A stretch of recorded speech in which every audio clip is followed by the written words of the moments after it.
Welcome, everyone. Welcome back to the channel. I am joined with a special guest today, Stephen Boyce. How you doing today, Stephen? Doing good, Michael. It's good to be on your show again. Yeah. You were on a few months ago, I believe. We were talking about authorship of the Gospels, and you guys want to check that out. Stephen had some pretty awesome comments, so I had to have him back on for the continuing of Donkeygate, as I'm now calling it. The continuing of Donkeygate, which we will get into.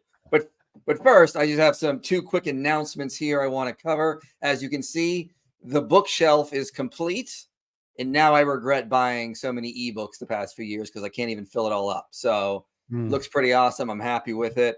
I did not build it myself because I just was like, look, I can either make it look bad and waste 2 days, or I can just have someone come in. So through a mutual, I found someone who can come in and build them, and then we painted them. And yeah, happy to finally have a nicer looking background here. Also, other announcement, I just got this comment was just put in before we went live, and I want to share it. IP is the reason I converted from Hinduism to Christianity. Thank you, IP. Keep up the good work. And welcome, brother. Welcome to the kingdom. I always want to announce this kind of stuff because This is amazing to hear. And I appreciate you becoming a channel member as well. Much appreciated. So with that, let's get into it. How you doing today, Stephen? Oh, doing pretty good. It's beautiful weather down here. I don't know about on the west, but over here on the East Coast, we're nice 75-degree weather, sunny. Everybody's doing well. Everybody's healthy. Family's good. Unfortunately, we got to have another discussion about things like this, but you know what? I like nerding out about stuff. I like digging deeper. Man. It actually helped me. So I got to investigate a whole lot more and see things. So it's really good. I like doing this stuff. It's fun. I'm happy. Let's keep going. I'll do it again. I'll do another stream on this next week if we just keep this going. So let me just bring everyone up to speed here.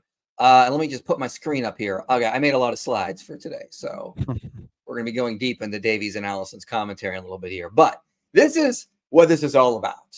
Matthew 21. The disciples went and did as Jesus had directed them. They brought the donkey and the colt and put on them their cloaks, and he sat on them. So in Jesus Interrupted, Bart Ehrman's book, he sort of puts this image up that Matthew is saying that Jesus was doing like this trick circus act where he was saddling both donkeys as he rides into Jerusalem. And for years, I had skeptics coming up using this as an error that Matthew was confused. He didn't understand the Hebrew parallelism that you see in the passage right above that's quoting Zechariah 9:9, that it was just supposed to be one donkey. So as you can see, mounted on a donkey on a colt, the foal of a beast of burden. And you can see it's Hebrew parallelism. It's supposed to just be one animal. And the argument is that Matthew was confused. He didn't understand the Hebrew parallelism. He thought there were two donkeys. So he just went, okay. And he turned it into this circus trick. So I did a video on that, I think 2 years ago now, where I went into some scholarship on it. I was citing like Robert Gundry, Bernard Batto, just to show, no, Matthew is not in error here. He knows what he's talking about. Then recently, Paulo Gia had Dr. Bart Ehrman on his channel to respond to some of my videos. I got super excited. I will say on the outset, I was so excited. I probably was a little disrespectful, which I apologize for. I shouldn't have said things like woefully ignorant, but I was just like really in the mode because I was excited that I was getting to interact with Dr. Ehrman, but also that his response to me was really underwhelming. So he said like, well, no, this is just wrong. Matthew didn't know Hebrew. He was quoting from the Greek Septuagint. So Matthew probably just doesn't know what he's talking about. It's kind of the impression I got. So I did a live stream responding, and Atheist Twitter blew up. They were so angry about it. Got 2 responses, and one was they brought Dr. Ehrman on Mythvision to respond to me. And we're going to be addressing that today. And boy, was I happy when I saw that response from Dr. Ehrman. I was like, thank you. Finally, this is what we've been trying to get to for years. What were your thoughts, Stephen? Yeah, that was the thing. Dr. Ehrman, I've always found that he is fair. I mean, I don't agree with him on a lot of things, but he actually is pretty fair once he gets something in front of him. He studies it. He goes into the data. He'll change his mind quite frequently on things that he finds to be true. Not in every case, but I think in this situation, he was put on the spot individually. He was asked a question about Matthew here, and then he even recommended that there were people that knew beyond him. So he got to a certain point. He's like, this is out of my realm as far as this deep, but I know guys that read this book. It'll be the best thing you ever read, which you did. And to your delight and surprise, it actually didn't remove anything that you were saying. It actually validated a lot of the things that you and I, and honestly, I've been saying this aspect for years on the Gospel of Matthew. And before the show, you and I were talking about this. I was a little bit surprised that people were teaching differently. I remember looking at statistics on the Gospels, looking at how often and frequent somebody uses the Septuagint. And Matthew is on the lowest end of citations because here he's doing a lot of allusions, his own weird translation that's not even comparable to the Septuagint, or partial references to the Septuagint, and then he'll go off and do his own thing and almost just give a summary or something like that. So I was a little surprised that this debate was as heated as it was, and honestly, I thought it was quite unnecessary. But what the scholars that he recommended, so maybe people didn't accept the scholars you recommended and used the first time, we'll focus today particularly on the scholars that he recommended, and I don't think we're going to get much of a different conclusion. Yeah, so we're happy with one of the things Ehrman said, that Matthew wasn't an error, which we'll get into, but he still seems to be iterating this idea that Matthew didn't know Hebrew, and he recommended we go to Davies' analysis and commentary. Okay, if that's what you want. I mean, we'll go to Davies' analysis and commentary, but you're not going to like what you see. So get into that in a minute. Just quick to get to some super chats here. That one gamer says IP for the win. Thank you for the super chat. The not so St. Thomas, how many response layers deep are we at this point? Well, consider that my original video was a response to Ehrman's book. So there's 1, 2, then you have Apologia's video, then my response, and then Mythvision response. We're on 6. We are 6 layers deep in this inception level of this epic conversation going on, which I hope we can double. We'll see. Thank you, that one gamer, Bart Ehrman versus Iron Mike Jones. This is legendary. Probably more like aluminum. I don't think I'm there yet. All right. Are you ready to get into the video here? Let's go. All right. Let me pull this up and we will play the video. We're going to play it from the beginning because it's not that long. It's not like the last one you and I did on air. It was like over an hour long. So, man. We're going to play some of this, and then we're going to play another response from someone else. Not the whole thing, just a couple clips, I think. But yeah, we will get to that. It really seems like Dr. Ehrman is just woefully ignorant of the scholarship around this problem. It seems like Bart's ignorant of the scholarship. He just doesn't know. Again, it just seems like Dr. Ehrman is just woefully ignorant of a lot of the scholarship surrounding this issue in Matthew. I'm happy to talk about my knowledge of the scholarship of Matthew.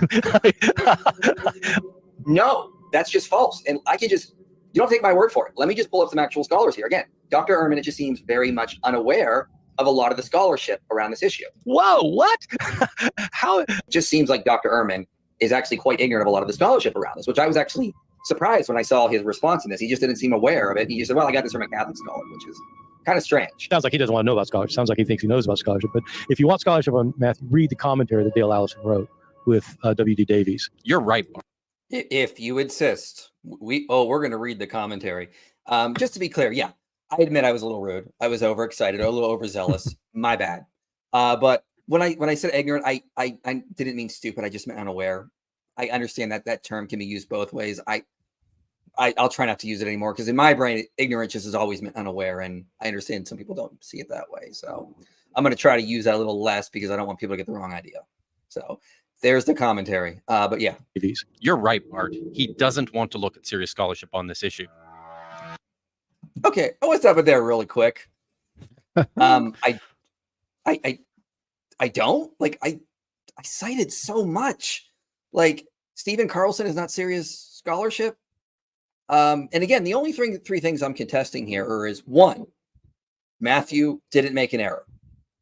2, Matthew did not depict Jesus doing a circus trick, straddling 2 donkeys into Jerusalem. And 3, we will definitely contest this.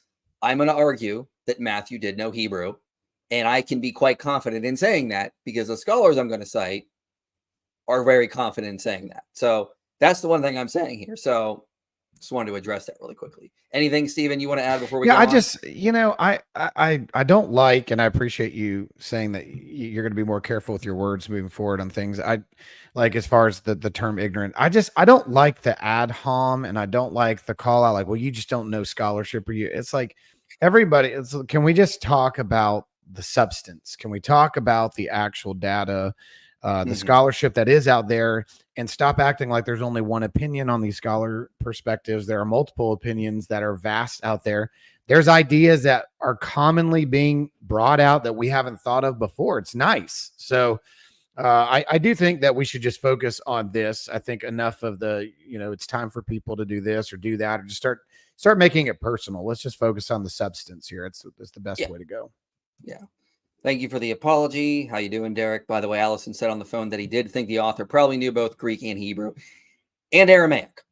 We'll get into his commentary a little bit. I'm going to beat that drum because that was the commentary I was told to go to.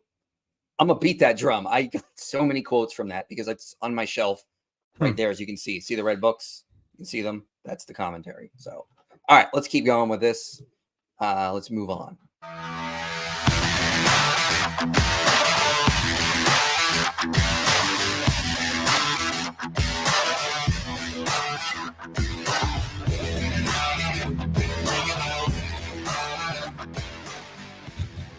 Dr. Bart D. Ehrman, welcome back to Mythvision, my friend. Thank you. Thanks for having me again. Thank you. You did a course on the genius of the Gospel of Matthew. In that course, it's a deep dive on this gospel, which is a strange gospel. We have tug of wars between, was this guy a Jew? Was this guy a Gentile? And there's a lot of really interesting, the scripture was fulfilled. So I hope everybody goes and takes that course with you. But let's get into a little bit of the online apologetic, anti-apologetic drama that takes place. You did an interview with Paulogia. And in that interview, Paulogia, I think, emphasized some of the apologist argumentations. And what happened is Michael Jones, who's Inspiring Philosophy, a big YouTube channel, responded to some of those things you said. And so then there was a response to that by a Dead Sea Scroll scholar, critical scholar, friend of mine, Dr. Kip Davis. And he has a wonderful video responding in depth into the scholarship on how they deal with the two donkeys. I called Dr. Allison, actually. So before we get to that, anything you want to say on Kip's video? Yeah, I think, again, I think overall Kip actually did a good job. And I like Kip. I mean, Kip and I have gotten along for the little bit of time we've gotten to know each other. I thought that he brought out some really good things on the video as far as comparisons. He pulled up on graphs and charts for everybody to see the difference between the Septuagint and the Masoretic text, and then even which aspects that Matthew would have been using LXX or potentially using. And then he gave his conclusions. I didn't agree with his final conclusions, but I think that two of the hypotheses that he gave, I thought they were viable and worth investigating.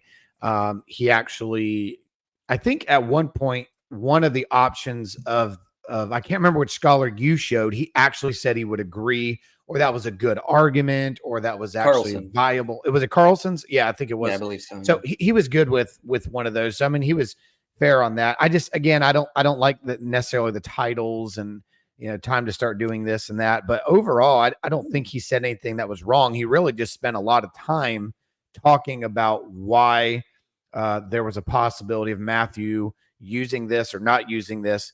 I don't necessarily agree with all of his conclusions, but it was insightful to say the least. Yeah, I wish Twitter Kip would act more like live stream Kip. I like live stream Kip. He's very nice in his streams. Not so much on Twitter. Not giving him a pass there for sure. But I mean, yeah, they're for the most part, I kind of was going through it going, okay, this doesn't really challenge my point. There is a pretty glaring error though, which we will get to. Sure.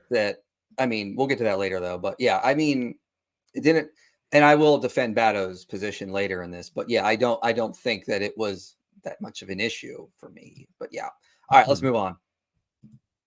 On the phone a week and a half ago, he's trying to put a bibliography together, and he said, "I'm in a crummy mood, but what is your question?" I said, "Well, these apologists keep saying that it's not two donkeys; it's one donkey, and they're sitting on the two, I guess you'd say the cloths that go over the donkey." And he's just sitting here going, "Oh my God!" Real quick, it's not me saying that. I'm literally getting that from Robert Gundry, Craig Keener, Bernard Bato, these kinds of guys. So, I mean, let's be fair. This isn't something that we're just making up because we're desperate. And the Greek in that verse is very ambiguous because it could be the cloaks, it could be Jesus, it could be both. Both. So it's very ambiguous, and that's one of the places where Matthew wasn't very clean, in my opinion, in the structure. So yeah, I mean, so if it could be both or one or the other, there's a lot of latitude to create arguments around it. I mean, my position is he wasn't clean on purpose, but I mean, we'll get to that. Sure, yeah. Let me see here. Yeah. Where is Sus IP guy? Oh, well, luckily he's not here. Man, somebody paid $5 for that. All right. Well, okay. Listen, if Sus IP wants to show up and start throwing some super chats, he is more than welcome. You are welcome here, Sus IP. Your weird images and everything. Dr. Boyce is always excellent at focusing on the subject at hand. Always great to listen to him. Yeah, he will be back on my channel for sure. He needs to get all his stuff up and running though. But yeah, awesome. All right. Address those really quickly. Let's keep on trucking along. Gosh, this is annoying. Harmonizers, just annoying, but okay. Maybe we'll talk to him later. In this thing, Dr. Kip has a question for you. Sorry for such a long intro. Dr. Ehrman, I have seen apologists responding to your comments about the two donkey reading in Matthew 21, that Matthew is clearly reading the Hebrew as opposed to the LXX because of the rendering of the last line on the son of a donkey. It seems obvious to me, Dr. Kip, that Matthew is quoting a form of the LXX since he is following this text verbatim up to this point or up to that point. Do you have any thoughts about the change he makes in the last line?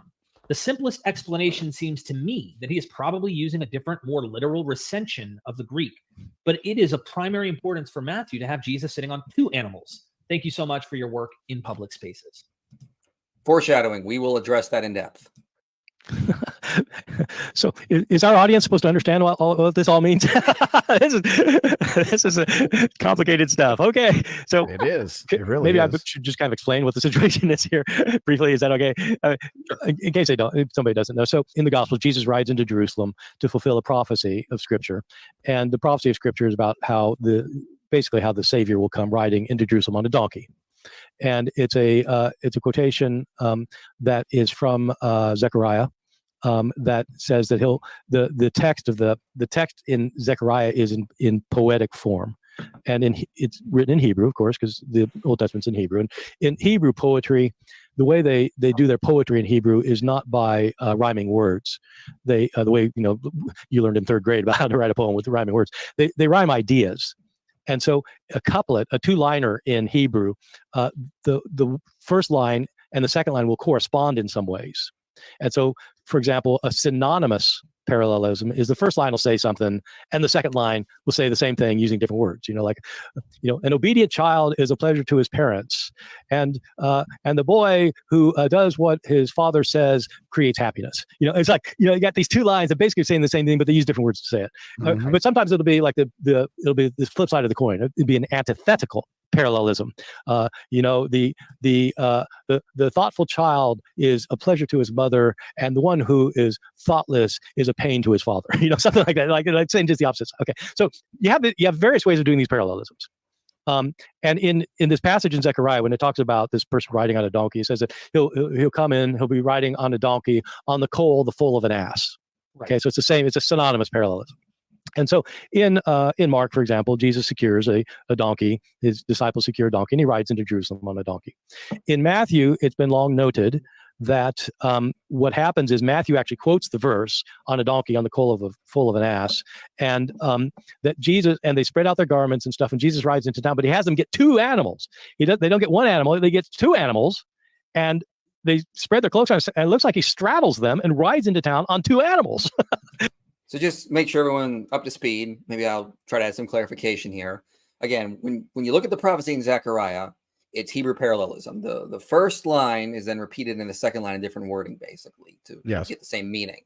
So the argument is that maybe Matthew saw that and was like, okay, he didn't understand the parallelism. He thought there was actually two animals, therefore that he invented a second animal for Jesus to straddle and ride in. So just add some clarification.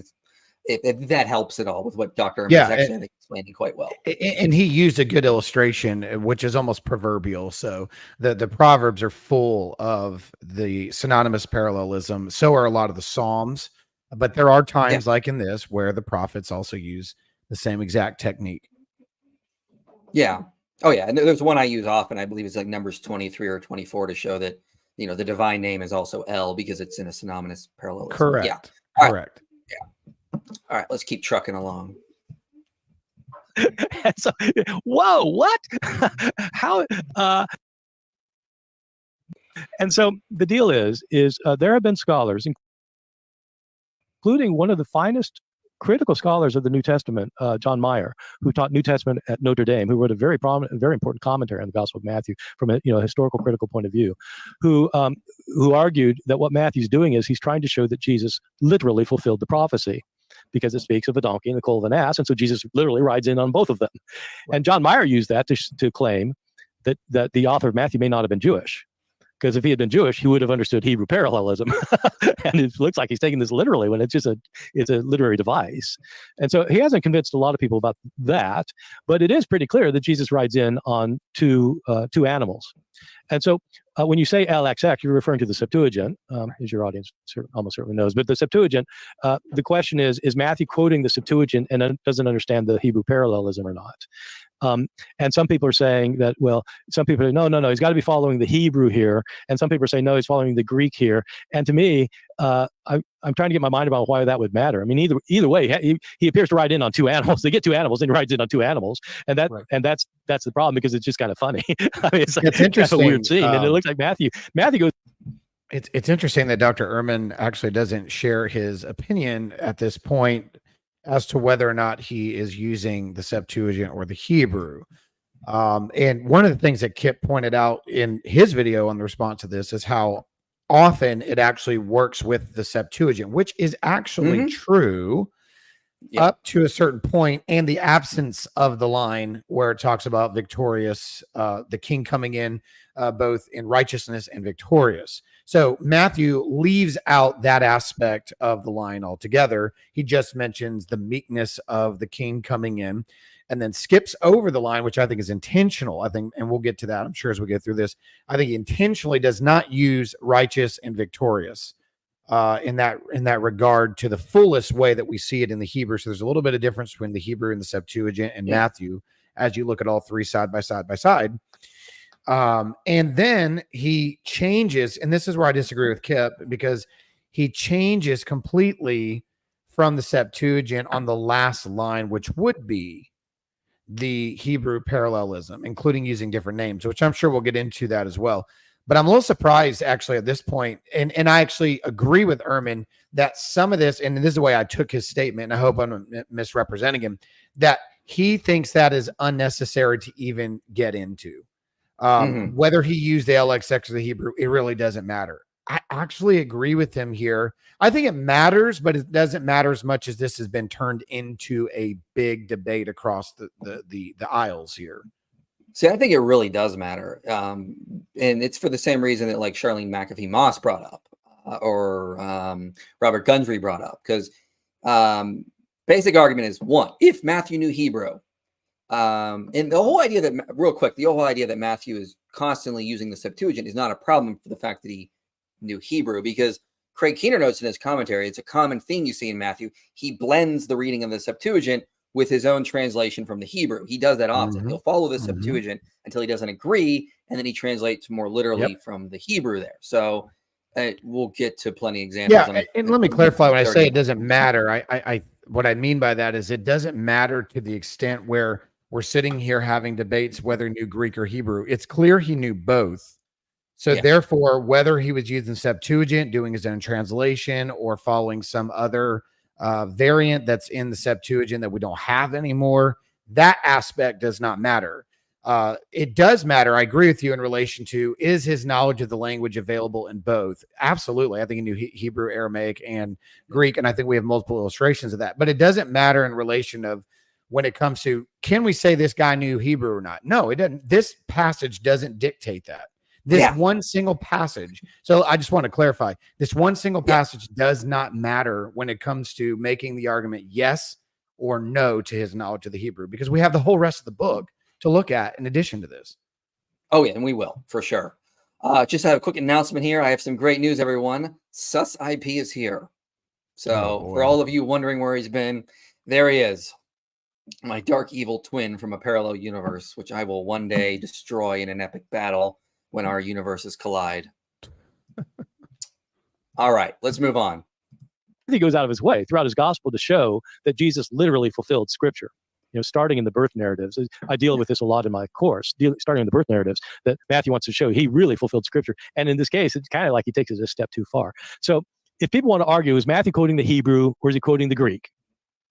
The thing to realize about this is that we have a Hebrew text that we don't know of Zechariah, that we don't know how original it is, but it's the standard text that looks like most people have. The Greek text we have of the Old Testament, the Septuagint, is not a single thing. We don't have a single Septuagint translation. Yeah. There were a number of Greek translations done of the Old Testament in different parts of the ancient Jewish world, different parts, people living in different Greek areas. They wanted Greek translations and different people translated them.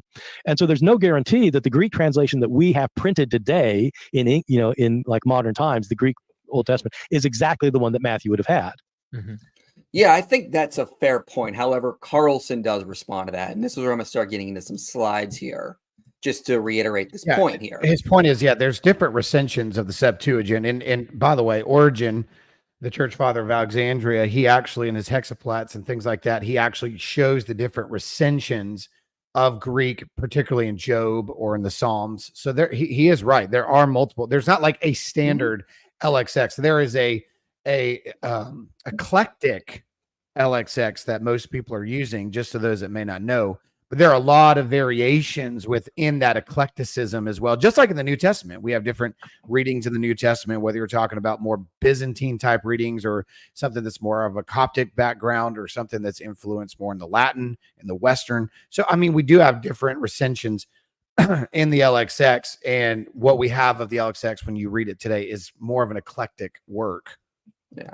I mean, but here's the thing is that what the scholars will note is the last section of this quote from Zechariah 9:9 that Matthew has doesn't match any of the Septuagint readings from that time. Correct. So Carlson, basically, he quotes W.J.C. Warren, pronunciation might be off. Why resort to a postulated Greek textual form that is supposed to have circulated in the first century when the above mentioned phenomena can adequately be explained on the basis of the correspondence with the Hebrew text?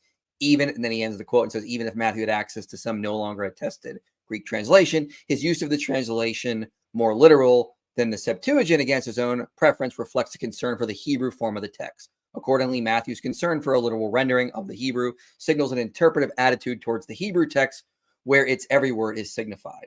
So, and so Carlson goes on, he notes the double donkey reading of Zechariah 9 faces two major problems. The first is that it requires a reading of the Hebrew text that is divergent from Jewish reading practices, despite Matthew's interest in presenting a translation more closely mirroring the Hebrew form over the LXX. So Matthew's form mirrors the Hebrew more. And sure, you can posit a lost Greek translation, but now we're just postulating entities beyond necessity. If there was a Hebrew was available, that's going to be the more likely explanation given what we know. Matthew's concern for what the Hebrew says is at odds with the suggestion that it meant something else entirely to him. Second, the breaking of the parallelism of Zechariah 9:9 should generate two male donkeys. And this is my point here. Okay. Matthew's narrative has a female and a male donkey instead. So Yep. I'll just put this in steps. Step one, if Matthew knew Hebrew, okay, and the internal evidence seems to suggest that, because he translates from that at the second half of this verse, then he would know there's two male donkeys. If he didn't understand the Hebrew parallelism, he would have to invent a second male donkey. He doesn't. He would invent a female donkey, which would not correspond to a literal reading of the Hebrew. So Charlene McAfee Moss says, why is the female ass brought into the story? It seems reasonable to say in the outset that Matthew 21:2-7 does not derive the female ass from the text of Zechariah 9:9. So this was noted by Gundry, noted by Carlson, it's noted by Moss. I mean, I just see this over and over again.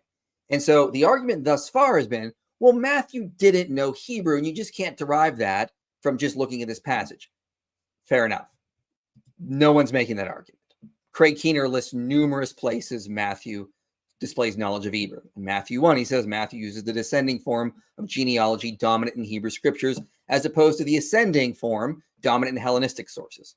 On Matthew 2:15's Matthew's ability to quote the scripture accurately. Here he ignores what was probably the most common Greek version's interpretive translation, his children, and translates the Hebrew directly, suggesting that he and his community knew the context very well. On Matthew 2:23, it is true that the Messianic branch passage Only Isaiah 11, uses netzer. But even if it fits only one primary text, this title remains more clearly messianic than Nazarite. Further, Nezer requires the Dead Sea Scrolls as a messianic title and may be associated with Jesus in later rabbinic texts. Jewish teachers use wordplay frequently that Matthew may have left the matter ambiguous to draw various connotations. And even Ehrman, when he was on Apologia's channel, admitted that Matthew had to have some sort of Hebrew informant to know this whole issue regarding Matthew 2:23. Okay, Keener goes on. Matthew 3:17, translating more freely from the Hebrew. Matthew conforms the language of Isaiah 42. On Matthew 8, Matthew bypasses the spiritualized reading in the Greek version and translates the Isaiah passage directly from the Hebrew. On Matthew 9, Jesus came to call sinners, that is, to invite them to God's final banquet, foretaste of which the present table fellowship with them may have represented. Jesus' demand for mercy, translating directly from the Hebrew of Hosea 6:6, is so critical that it requires it in 12:7. And then in Matthew 13, Matthew cites the psalmist as a prophet in verse 35, recognizing that the psalmists were inspired, translates the text directly from the Hebrew. So how can I say Matthew knew Hebrew? Because when I read the commentaries, they just say it over and over again. They numerous examples of him blending the Septuagint reading with parts that he is translating from the Hebrew more literally. And yes, we'll get to Davies and Allison's commentary in a little bit, but I just want to give you a sneak peek here because they're going to say the same thing that Keener is saying, and they're going to say it even with more confidence. So yes, the reason why we argue Matthew knew Hebrew is because there's so many examples. Yeah, and just to kind of put a plug into those that may not know my position, I actually believe the first Matthew published was a proto-Matthean gospel in Hebrew Aramaic. And so what I think actually happened is about 20 years later, roughly 20 years later, a group of leaders at the Church of Jerusalem in the 60s actually got the teachings of Jesus that were recorded by Matthew, the eyewitness, and together in an accumulative way, they actually translated what Matthew had collected and added in new material amongst themselves where it became a group gospel. And so a lot of the things that we see in Matthew, and that's not just like me throwing that out of left field. We have multiple attestation stating that it was written in Hebrew letters or in the Hebrew dialect, whether you're talking about Papias, whether you're talking about Origen, whether you're talking about Clement. All of them are saying the same thing. Irenaeus said the same thing, that there was a teaching given to the Jews by Matthew from a Hebrew dialect gospel. So that could be Aramaic or Hebrew. And that would make sense. Probably a lot of Aramaic too. Jesus probably spent most of his ministry teaching in Aramaic and Greek.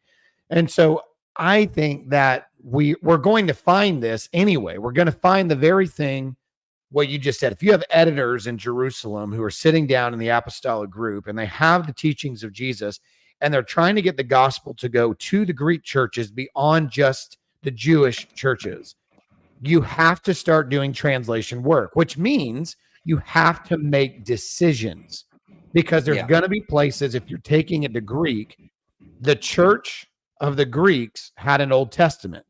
It was the Septuagint, not the Hebrew text. So they're in places, whether it's Matthew or Matthew and his buddies are making translations. They're going to be able to see what they have recorded and put down from Hebrew or Aramaic, and then what the Septuagint says, and have to decide, do we believe we're doing justice in translating this section to the Greek churches by just giving them a direct citation from the Septuagint, which we may believe is missing something essential. And therefore, if they believed it was missing something essential in translation, they would translate it differently in order to give it to the Greek churches so that it would not lose its meaning to the fullest. And that should not shock us to see the illustrations of all the examples that you just had on the board a minute ago. That is exactly what it would look like to take a gospel from one language and all of its eyewitnesses and move it into the Greek and make decisions. Yeah. Craig Blomberg says something similar to that, I know. And you and I are working currently on a script on the reliability of Matthew, which should hopefully be out this summer. So we'll be talking a little bit more about that kind of stuff. All right, let's keep going, get to the next section here.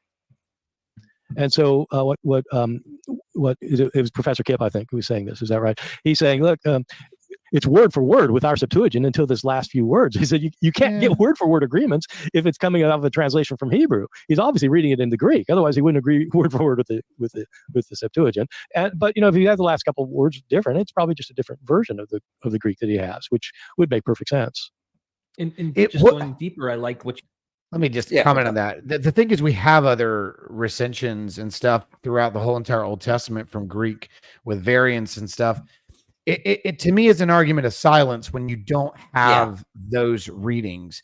Is it possible that he was looking at a Greek translation and then he just used it? The question is, if he had the ability to know Hebrew and Greek, did he need another manuscript to do that? Or could he handle it on his own? And by the way, Paul does this too. Paul kind of makes up his own translations at times where he is 1 minute, he's all Septuagint. And then in other parts of his letters, he makes his own translation of Greek of the Old Testament that we don't have anywhere else because he was just doing it himself. So I don't, why do we have to land with, there was probably another Greek text out there, but that's an argument from silence. We don't know that. Is it possible? Sure. Yeah, I guess it's possible that there could be, but aren't there better viable explanations for why he did the ending the way he did? And that it was very intentional. I mean, I just don't like that argument. We have over 1,000 people watching, Stephen. I wish I had like a bell I could ring or something. But yeah, appreciate the super chat. Timothy, Sus IP is obviously secret apostate prophet. That would be amazing, dude. I hope. But we all know apostate prophet is a secret Christian. So an apostate prophet would give more than whatever $2 he gave you. So I don't know. Should. Well, maybe should. 20, 200. I don't know. Exactly. All right, let's keep trucking. What you said here, we may have lost some version of the Greek scriptures. The idea also looking at how Matthew uses Mark, because instead of one and making it singular, the antecedents here in Matthew literally make it plural, them, and talking about the animals. Mm-hmm. And so you can watch what Matthew's doing to Mark and watch what he's doing with the scriptures. And so my question to you is, some scholars like Allison, when I call them on the phone, sometimes they take a kind of conservative position, or at least try to deal with it in a different way. They think Matthew is too genius, based on your course, of course, people need to sign up, that he would have made this blunder of mistakenly literalizing a parallelism, that he would have understood Hebrew parallelism, even in the Greek, is the idea. So he made this postulation that he thought maybe he's lifting from a narrative in Exodus where Moses is traveling with multiple donkeys back to Egypt. And so he thought that, and then someone criticized that, and he never wrote me back yet to give me what that criticism was that he was persuaded by. But he doesn't think Matthew could have been mistaken. He thinks he was too smart for that. Yeah. Isn't it the simplest explanation in your view, even though it's possible other ones are the case, but that he just made a mistake and mistakenly took this literal? And all right, there we go, guys. Derek is throwing it all in. Isn't the simplest explanation Matthew just made an error? What we're contesting here. He's going in for all the marbles. Let's see what he's got. Let's see what Ehrman says. Well, that's how I've normally understood it, but I actually have a simpler solution that I think is more viable. And I don't think he's referring to Exodus. I mean, he's quoting Zechariah. And so, but Dale Allison is able to see all of these parallels everywhere. I mean, he has an exhaustive understanding of both the Hebrew Scripture and the New Testament. And so he sees these kind of allusions everywhere, and he's very good at that. The simpler solution is that we have other highly trained rabbinic scholars from antiquity who sometimes will read this kind of synonymous parallelism literally. And it's just a way of reading the text. It's not that he's making a mistake or he's too dumb to figure it out. It's that the text itself is much more, there's a lot more depth to the text than a simple literary synonymous parallelism. And that so you have rabbinic commentaries on various kinds of synonymous parallelism that actually doesn't do the same thing. If you take it literally, like, it doesn't make any sense because it's synonymous parallel. It's just a way of interpreting the text. And so it doesn't mean you're making a mistake any more than it would mean that, like, it's a mistake if you use gematria to interpret a text. Gematria is where, like, every word has a numerical value because each letter is a number. And so you add up the numbers that are represented by the letters. Then you find another word in some other book altogether in the Old Testament that has the same numerical value, and you link the texts. Now, doing that isn't a matter of stupidity or making a mistake. It's an interpretive method. And so Matthew may be influenced by this kind of interpretive method that you could take the parallelism, you recognize what it is, but you're actually making kind of a statement about it that is meant to be kind of a fuller understanding of it. And so Can I? Okay, good night, everyone. Good night. I'm done. All We right. did it. All right. He's Everyone, good. good night. So can I actually go through the details of what Dr. Ehrman is actually talking about? Because I think he is spot on. So real quick. Go I just for it. want to say, finally, this is what this whole has been about. Did Matthew make an error? Ehrman says he's now changed his position. Can we all just now shut up about this? This is not an error in Matthew. For the love of God, this done. Just want to absorb that. Perfect. All right, go ahead. So I agree. I think what he is saying is fair, and we should pay attention to it. So when you look at the history of this, what Ehrman's basically getting at is we have to look beyond just Matthew citation and even Zechariah, because there's a rabbinic teaching that goes behind this. And this is the rabbinic teaching, and I want you to follow the progression with me, if you would.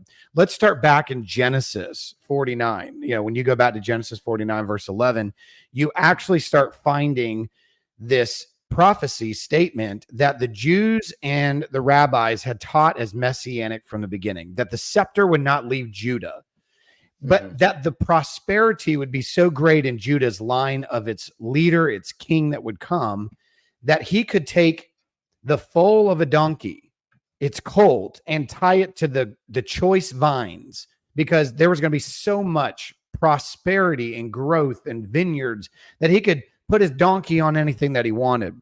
Now, as we begin to see this, there's actually statements from the Midrash of Rabbah, which is covering Genesis. And in that Midrash, he talks about visions of animals. And one of the things that we find in this vision of animals is that he goes into detail about the donkey, and that the donkey was to be always associated in places of the Old Testament with king and Messiah. And let's just test that on the basis of that. One, we got Genesis 49. When you get into the book of Samuel, 1 Samuel and 2 Samuel, the first king of Israel is found chasing down his father Kish's donkeys that ran away, and then he is anointed in the process of finding these donkeys by Samuel. Then we find in 1 Kings, we have a story where David is on his deathbed. One of his sons is raised up to take over the throne, not in his blessing, but despite his blessing. It was supposed to be Solomon. What happens? Well, David tells Zadok and his leader of the army to get Solomon, sit him on his donkey, and parade him into the city and shout for him to be "Hail and long live King Solomon."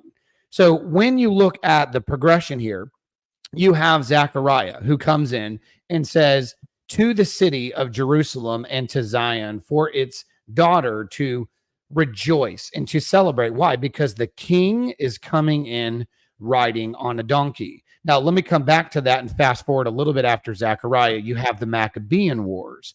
You go into the book of First Maccabees and you find that Judas Maccabeus and Simon Maccabeus are about to enter into the city and take it back over.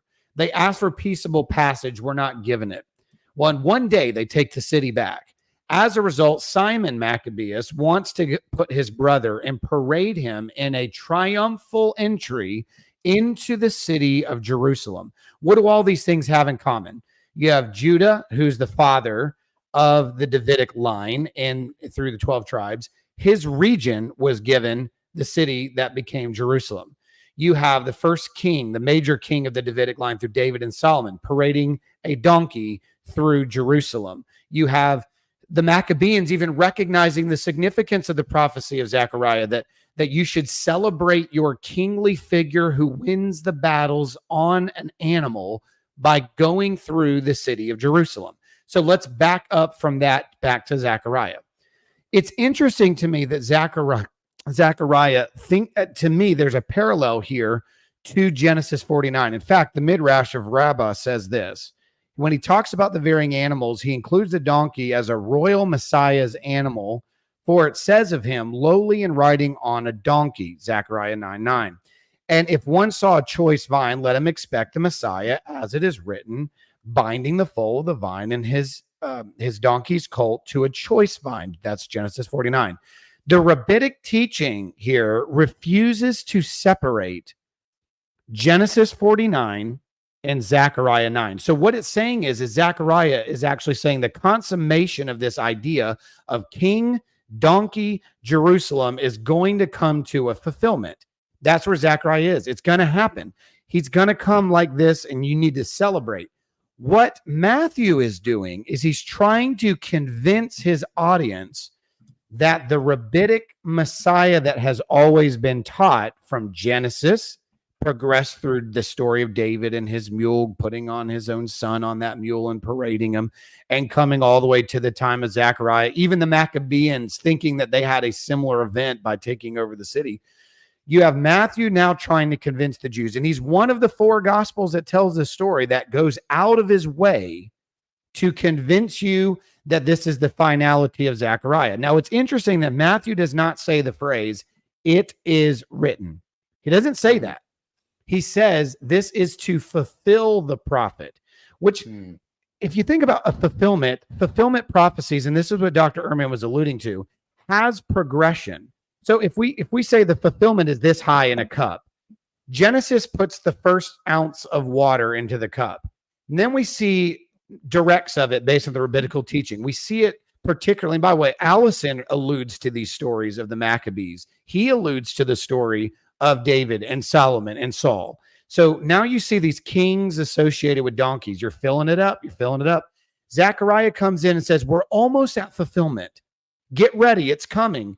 Get ready. Your king will come, and you need to celebrate it. Now what Matthew's doing is he's coming about 400 or 500 years after, saying what Zechariah was saying was coming. But he wasn't just speaking on behalf of Zechariah. The whole fullness of this idea of donkey, Jerusalem, king, Messiah is now brought to its fulfillment in this act. So just before, and then I'll let you jump in. So I just want to agree with Ehrman here and say that there is a rabbinic teaching. And I personally do not think that Matthew is actually looking at a text in the Septuagint or the Hebrew necessarily. I think he has those things memorized. But I actually think what he's going to do is use a tactic of the rabbis, and we'll get into that in a second, but I'll let you jump in. So that's my take. My take is this has been a progressive revelation of prophecy of a Messiah that even the rabbinic teachers believe there was a correlation between Genesis 49, Zechariah 9, and they should be held together, and that all the kings being associated with donkeys was progressing to this point. And if Matthew is writing to a Jewish audience, he has to appeal to that.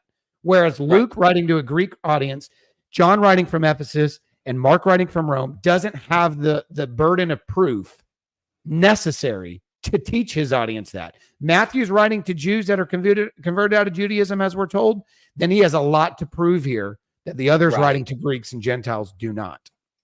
Yeah, I mentioned in my original video the rabbinic teaching of taking the parallelism literal. So this is something that does happen. So yeah, I fully see that as a logical explanation, and that would not mean Matthew made an error.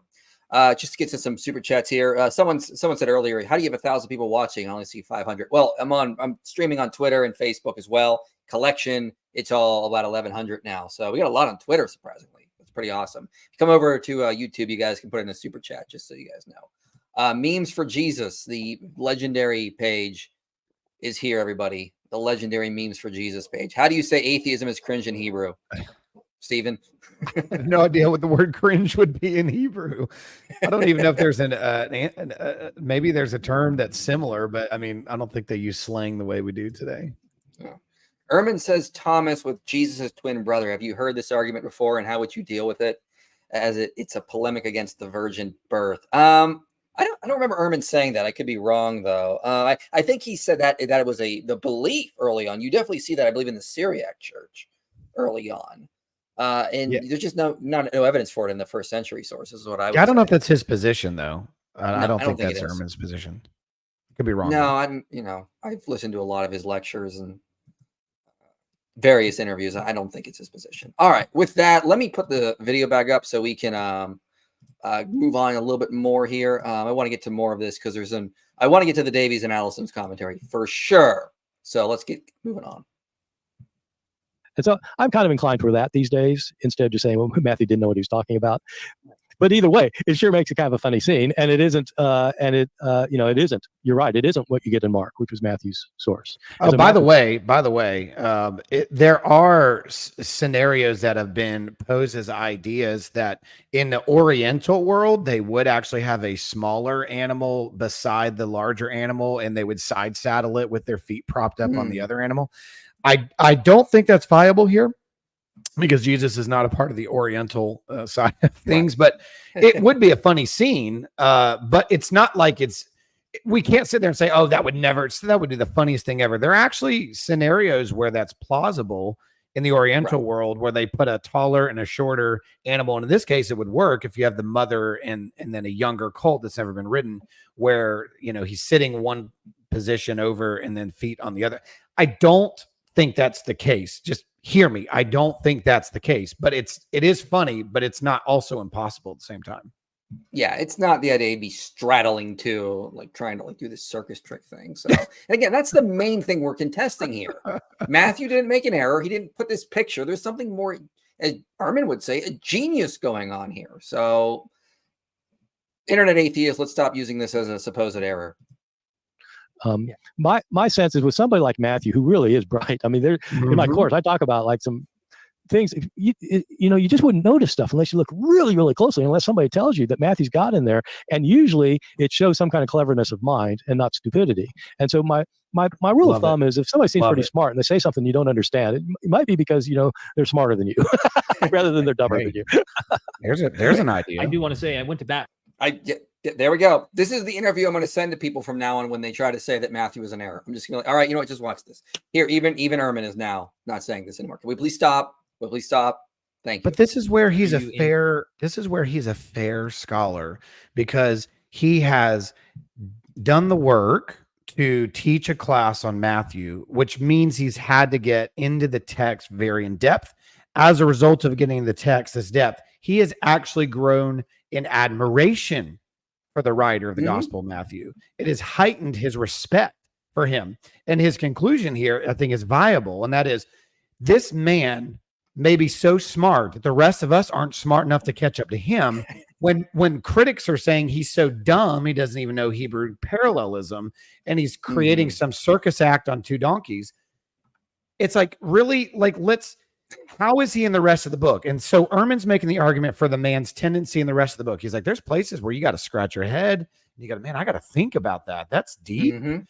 And so what he's doing is he's showing respect to the writer. And I wish, and I really do wish this, that people that are going to critique the Gospels, I realize that people are not going to land where you and I do, Mike.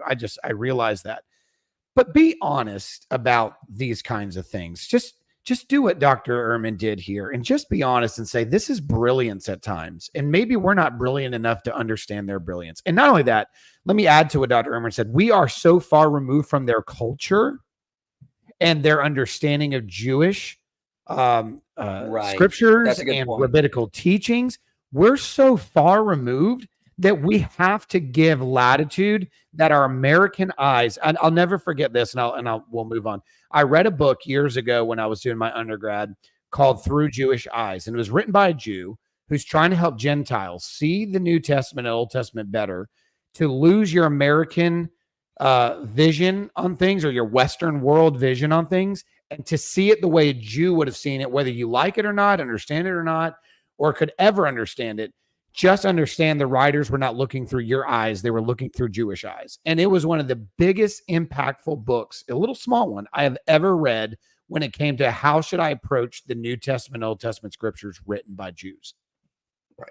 Yeah. So here's what I want to add. I want to defend Bernard Batto's argument, which I've defended before here. So, if Matthew is a genius, as Ehrman is saying, and he's doing things, he's just not an idiot. He's actually trying to do some unique things. There are some pretty interesting alternatives. So, Carlson notes kind of the same thing here. Proponents of the double donkey reading differ as to the aptness of the reading of Matthew because it relates to the ethnicity or education of the evangelists. On one hand, some dub this reading a simple misunderstanding on the part of Matthew, a mistake so blatant that the author of Matthew must have been a Gentile. This view has fared rather poorly in recent times. However, and it is criticized for failing to account for Matthew's general competence of Jewish matters. And he argues that it could be a plural to singular synecdoche, that He's just sort of using this idea that it's a team of horses, and maybe Matthew is just sort of using that, like, he rode them out. Like, this is actually something that we see, for example, he brings it up in the Iliad. A clear use is evident in the earliest of Greek literature, the Iliad, where in book 10, Diomedes kills Rhesus while he is sleeping, and to escape, he mounts the victim's yoked horses and rides away. Thus, synecdoche is an appropriate figure of speech when mounting one of the team of horses conceptualized as a unit, and Matthew's usage is consistent with that. So he could just be doing something like that. Craig Keener notes could just be referring to the garments. The position I took in my video was presented by Bernard Batto. And what Bernard Batto argues is that Matthew's actually doing something rather interesting here. He's giving Jesus a widened throne spread across two living creatures. So the garments are the throne on two living creatures, and Jesus sits on the throne, even though he's really only sitting on one of the donkeys.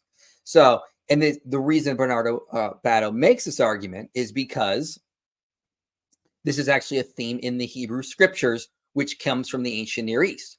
Now, Batto is not just saying, well, Matthew must have had knowledge of the ancient Near East itself. He's saying he's getting it from the Old Testament scriptures, which he got from the ancient Near East. And so basically it's this idea that deities are often carried on thrones, carried by two living creatures. That happens in the Old Testament with God. Matthew is pointing out Jesus is God. Therefore, he's going to give him a throne carried by two living creatures. So he points out here in this quote, Matthew understood Hebrew parallelism because he says, daughter of Zion, daughter of Jerusalem, that kind of stuff. And he says, I suggest that Matthew deliberately chose to ignore the poetic parallelism, which you were talking about earlier, Stephen, involved, and instead to read the text literally as speaking of two animals because it advanced his larger thesis of presenting Jesus as Emmanuel, God with us. A major aspect of Matthew's Christology is that Jesus is literally Emmanuel, God with us. Matthew prefaces his gospel of Jesus Christ with the birth story that leaves no doubt that Jesus is more than a mere human. Jesus' conception is of divine origin. And he does this throughout his gospel. So let me just back up Batto's case here.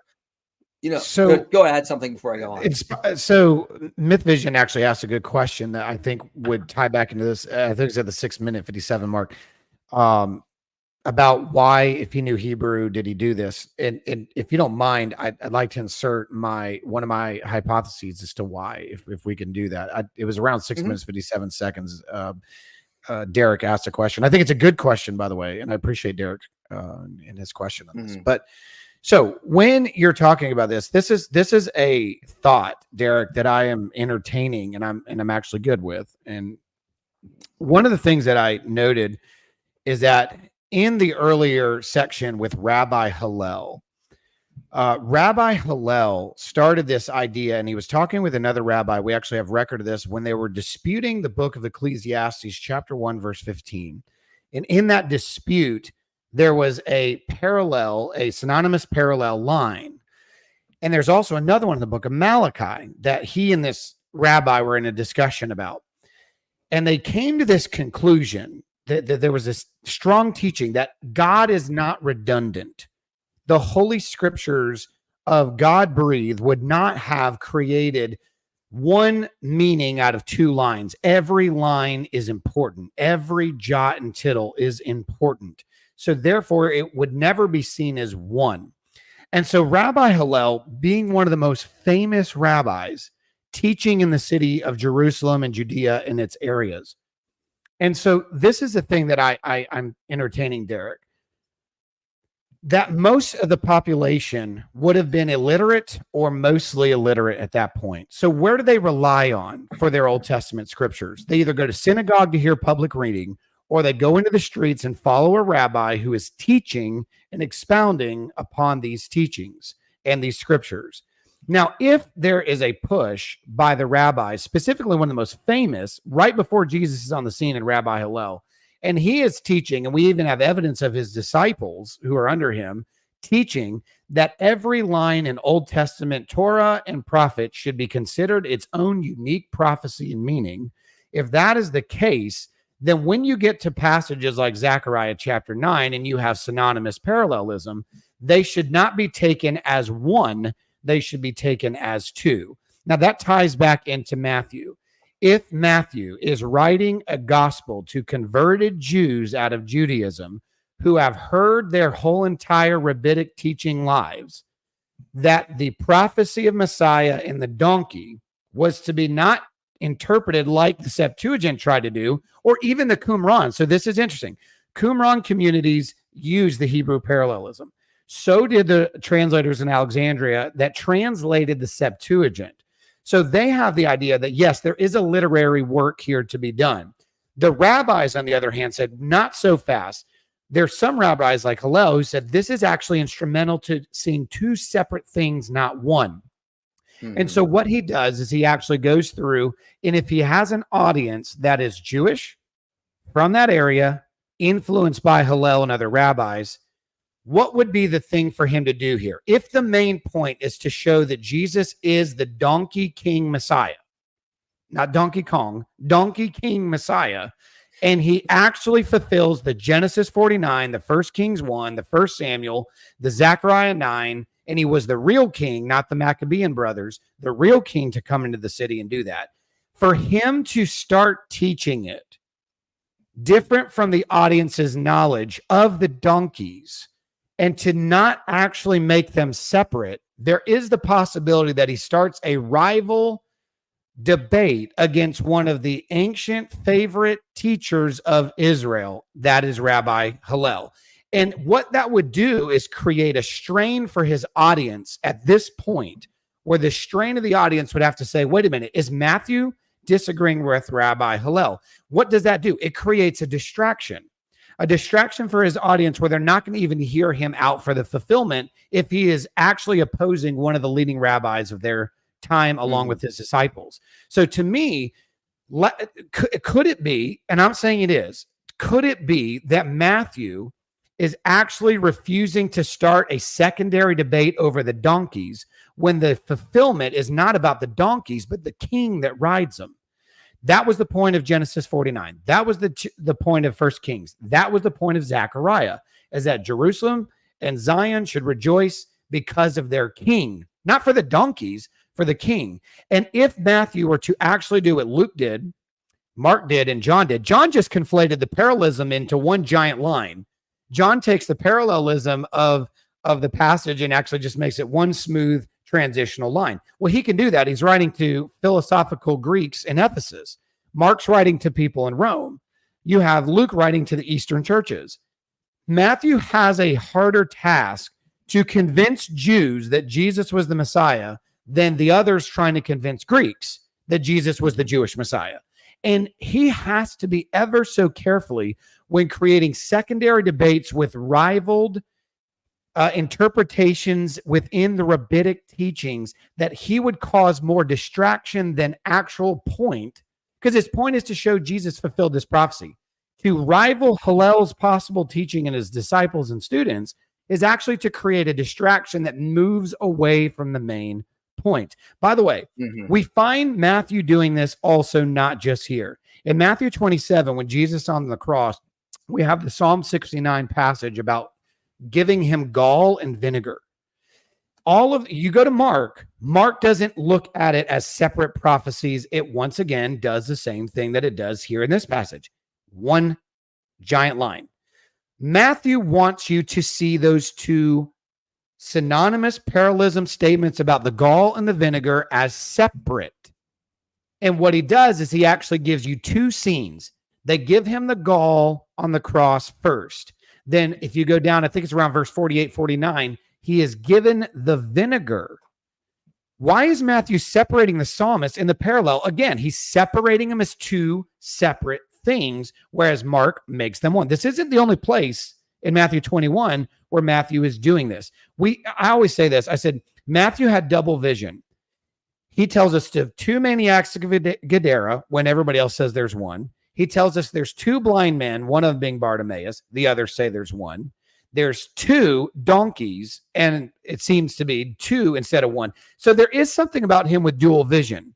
So maybe Ehrman, just maybe Ehrman is right. Maybe he's using a technique and a point that there is more to the story, and he's trying to draw from a greater point of view than just a simple interpretation. Yeah. And so to answer Derek's question, and I don't know, and I'm not saying that this is where I land, Michael. I say I'm entertaining it, that he's actually choosing not to rival with it. And I even asked my class this morning, I said, are you good if Matthew made a second donkey that really didn't exist for the sake of not losing the argument to a debate with rabbis that were respected, and just create the interpretation of the rabbis of his day and go along with it to still bring us to the fulfillment of Jesus as the king on the donkey?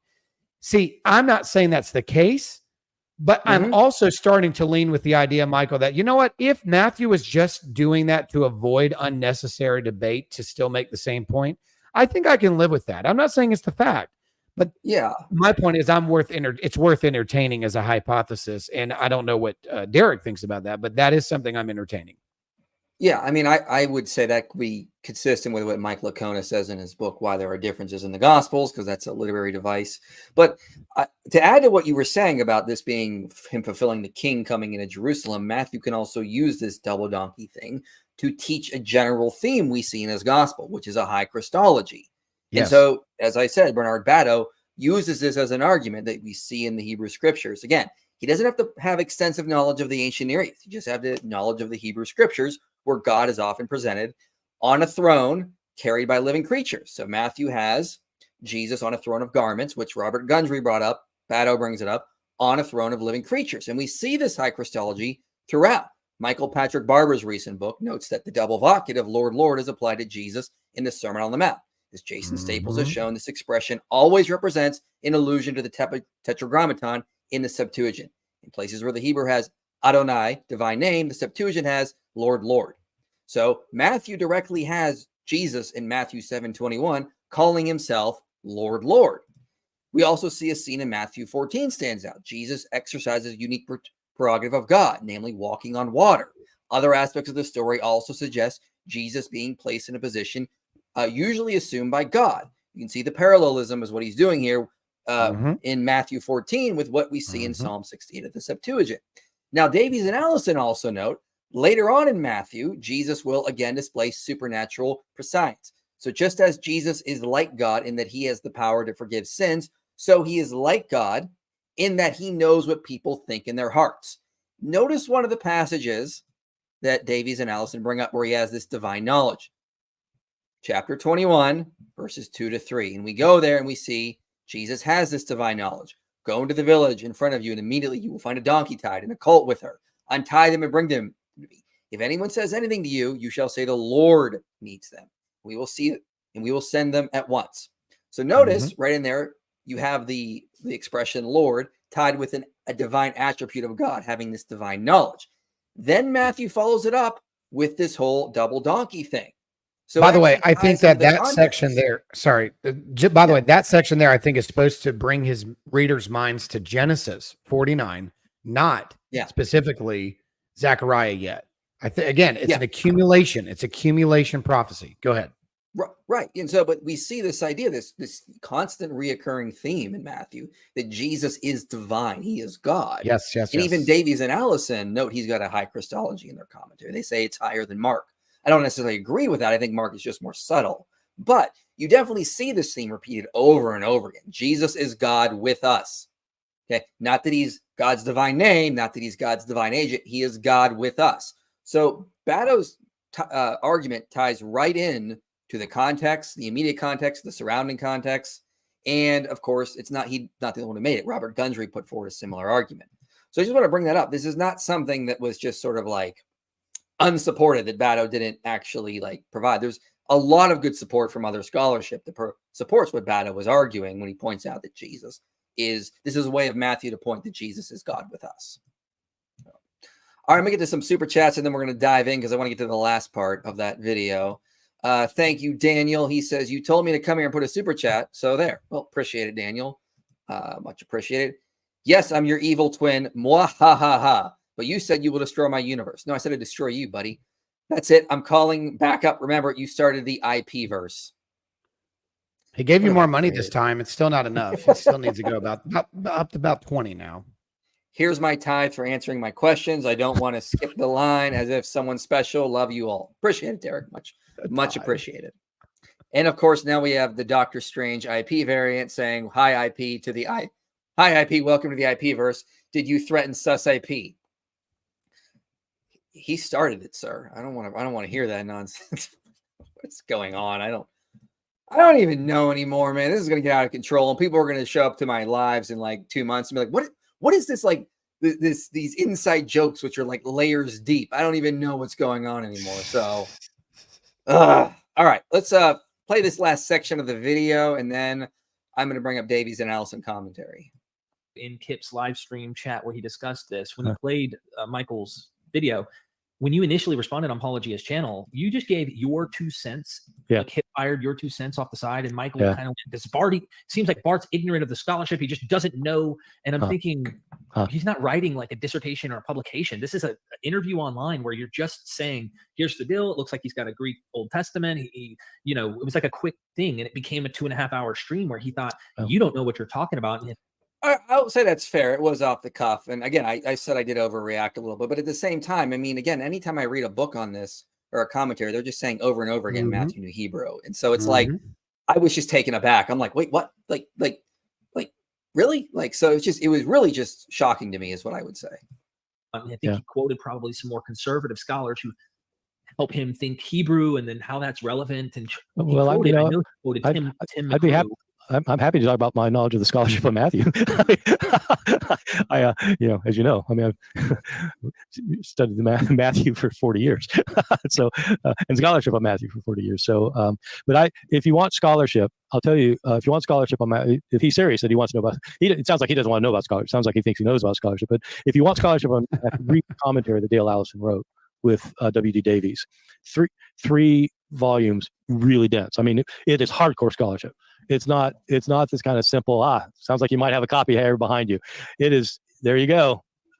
This I is had to do it for you, Bart. I had to there do you go. I'm telling you, this is not the kind of thing you get on the internet. This is serious. This is very serious scholarship. So I got signed by him too.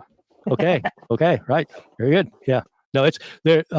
It's a very impressive commentary. So W.D. Davies, who was his teacher, was one of the great scholars of the New Testament, who was intimately familiar with Hebrew texts. He was one of these extremely learned linguists, and Dale was just kind of starting out when he did this, and it's quite an impressive work. Well, all right, let me just grab mine over here because that's what we're doing now. Okay, so yeah, here's mine, which I've had for a while now. Totally. So let's go through that. So the argument I'm basically hearing is it's probably now maybe this is what I'm getting. Matthew probably didn't know Hebrew. He probably just had another version of the Greek. That seems to be the argument. And to see that, if you want to do some serious scholarship to see that, you got to go to the Davies and Allison commentary. So when I heard that, I was like, oh, we're doing a stream on this for sure. Because I have this commentary. I mean, I don't know what to say. Let me just go through this, and I'm going to beat this drum so that you know this is in this commentary. They say in the first one, like Mark and Luke, our gospel is full of Semitism, words and constructions, which are to be explained through the influence of Hebrew and Aramaic. These Semitisms derive from 4 different sources, the author's tradition. Unfortunately, given that Matthew knew Hebrew and probably also Aramaic, see below, it is in most cases quite impossible to pin down the origin of the particular Semitism. But they do say we can find some. We can find some Semitisms. How much? Oh, roughly 5 pages. I didn't want to write all these out, so I just basically took photos. You can see they list almost 5 pages of Semitisms to support the idea that Matthew knew Hebrew and Aramaic. They say also the author himself knew Hebrew and probably Aramaic. Furthermore, this means that some of the Semitisms in our gospel may not be artificial, as Moll seems to imply. That is simply sprinkled for good religious effect. A number of Semitisms could instead very well be natural consequences of thinking in Hebrew or Aramaic. We should keep in mind the possibility that Matthew, perhaps a diaspora Jew, grew up in a bilingual or even trilingual environment. Now, I believe Kip in his live stream went to the section of this commentary because he brought up this commentary as well and went to one of the footnotes there that says that it's similar to some later translations of the Greek. But they also say, Davies and Allison also say in the introduction of their commentary, they bring up this passage. Yes. Next, when was observed that the formula quotation in Matthew 21:5 disagrees in several respects with the Septuagint, well agrees with the Masoretic. Someone has apparently consulted the Hebrew. That's their conclusion. Someone apparently consulted the Hebrew. This is not the only place they note this. Okay. I went through and found as many as I could remember from my highlights through this. Okay. I've not had time to read the whole commentary, obviously, but okay, here are some. The LXX says, out of Egypt, I summoned his children, unless one posits use of a non-LXX Greek version or a Christian testimony book. Matthew's knowledge of Hebrew here seems evident. They say later, they mentioned this, which has no counterpart in Psalm 2 or Isaiah 42. LXX evidently represents an independent translation of the Hebrew. Matthew agrees with the Masoretic against the Septuagint with the third person, and his aorist is closer to the Hebrew perfect. Go to the next, volume 2. Matthew's obviously not followed the Septuagint. His agreement with it are minimal. He has instead translated the text from the Hebrew. To sum up, then, Matthew 8:17 qualifies as a literal translation of the Hebrew. Later on, they say the following formula quotations from Isaiah 42 is probably Matthew's independent translation of the Hebrew, with some influence from Septuagint and Targum. The Masoretic reading, Matthew clearly presents an independent translation of the Hebrew. Okay, same thing. We see this over and over. See it in the last one. We see it in the last one. And I was accused of saying, well, you shouldn't be so confident in saying Matthew knew the Hebrew. But that's what Davies and Allison say. Again, go back to the introduction. They say the data given in the charts presented leads irresistibly to the conclusion Matthew knew Hebrew. Did he know parallelism? Yes. When compared with both Matthew and Luke, the sayings of Jesus and Matthew often show a higher degree of parallelism. This is probably due to influence of Semitic poetry. What do you guys want? What do you want from me? The argument is Matthew probably didn't know Hebrew. He probably just had another Greek version. And if you really want to do serious scholarship, go to the Davies and Allison commentary. I go there. They say over and over again the exact same thing I've been telling you. What do you want now? Do you want me to get more sources? Like I can find numerous scholars saying this. Like John Phillips says it in his book. Charlene McAfee Moss says it in her book.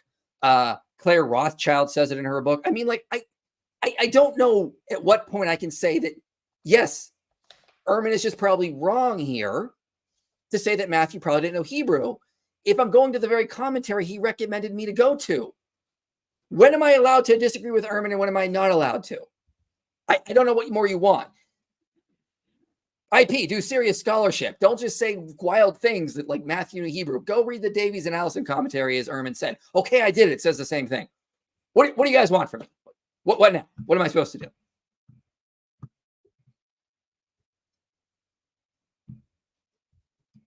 You still there, Stephen? Oh, I'm here. I was enjoying your follows to make sure you got it all out, man. Got it all out. I mean, if you're going to accuse me of not doing serious scholarship, and then you recommend I go to the Davies and Allison commentary, which I've gone through, okay, you better expect me to bring it. Like I'm not going to back down because, again, I was just blown away when Ehrman said that Matthew probably didn't know Hebrew in Paul's live and in this one, not live, but these videos. I was like, what? Like I thought this was just common knowledge among scholars. And so like, that's why I did this response and everything. I was like, it's everywhere. What are you talking about? And that's what's so important here is that when you look at these commentaries, you see all these examples. They're not looking at a singular passage trying to make that determination. And I'm not saying Kip and Dr. Ehrman were doing that either.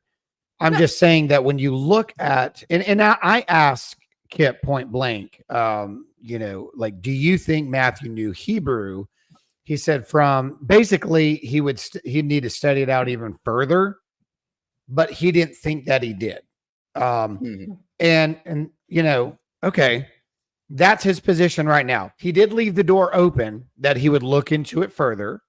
And I'm curious as to next time I talk to Kip, if he gets a chance to watch this, if he is able to see some of these arguments or even what Dr. Ehrman said, or even look into these commentaries that are here and say, you know what, I'm going to go through that list. Because listen, I just want to say this.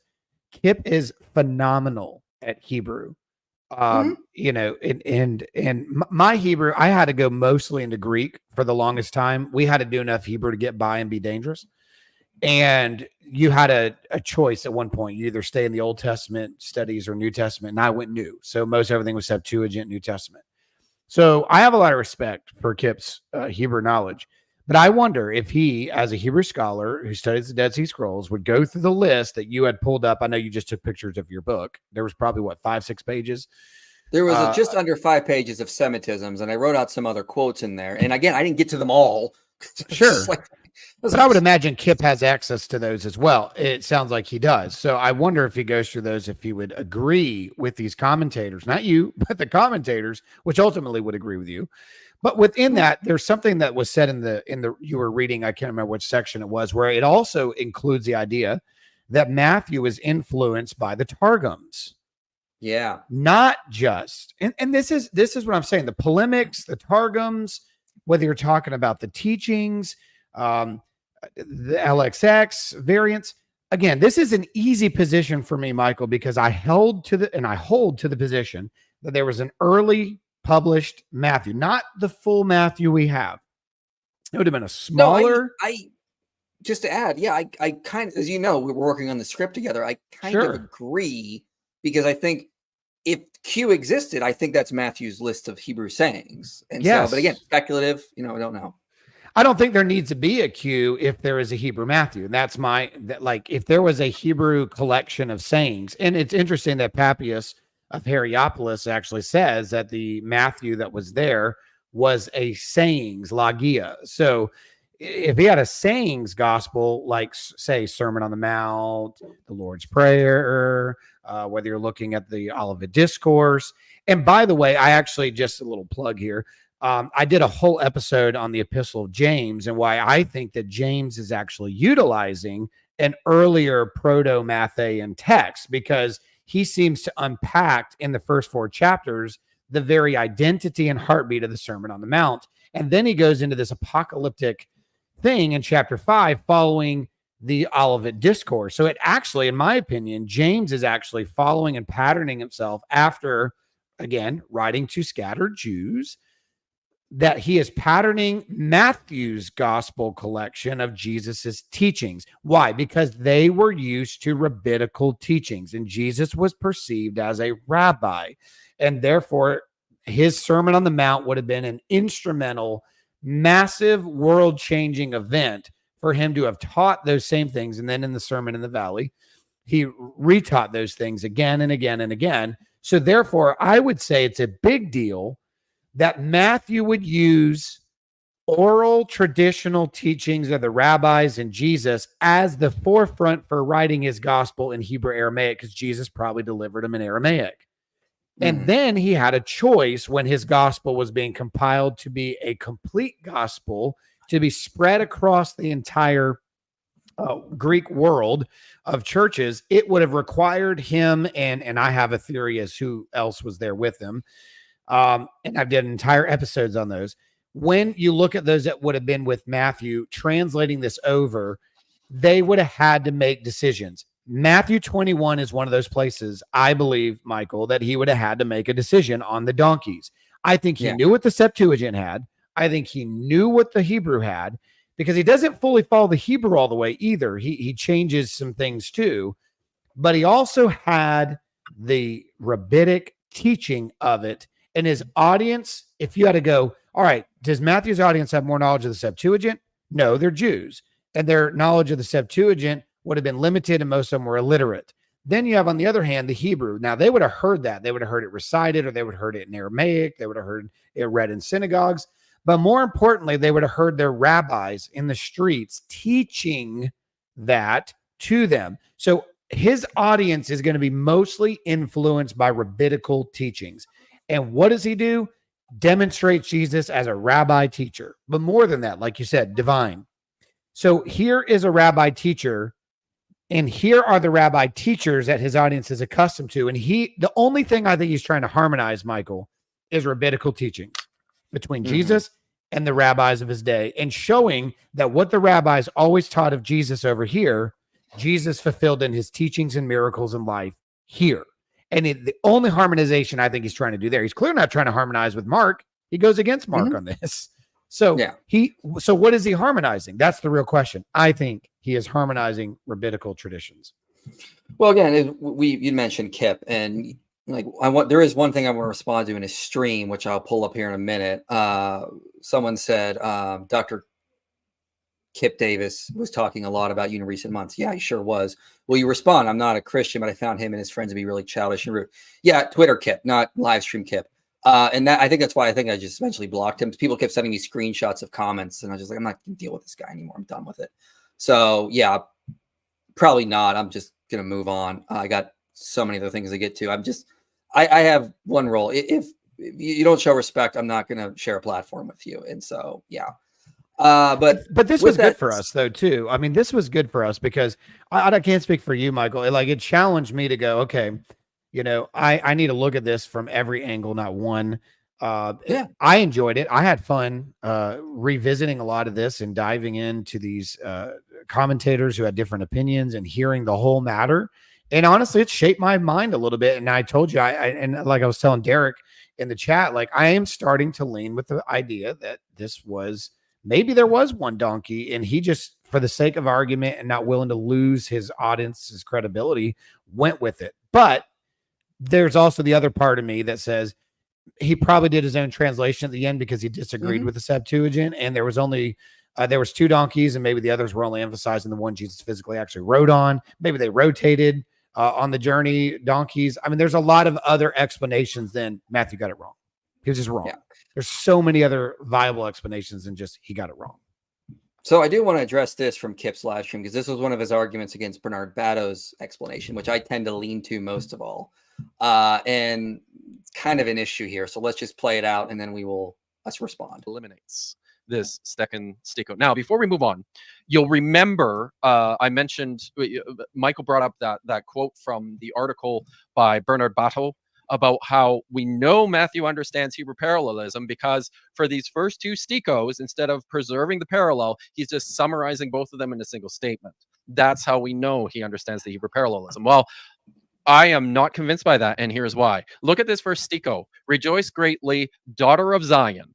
Shout out, daughter of Jerusalem. Now, if you understand Hebrew poetic parallelism, you look at this and you recognize that both of these are with reference to the same person. There is only one daughter of Jerusalem or Zion. It's the same figure. What does Matthew do? You will say, to the daughters of Zion. Do you see what's going on there? I think it's obvious.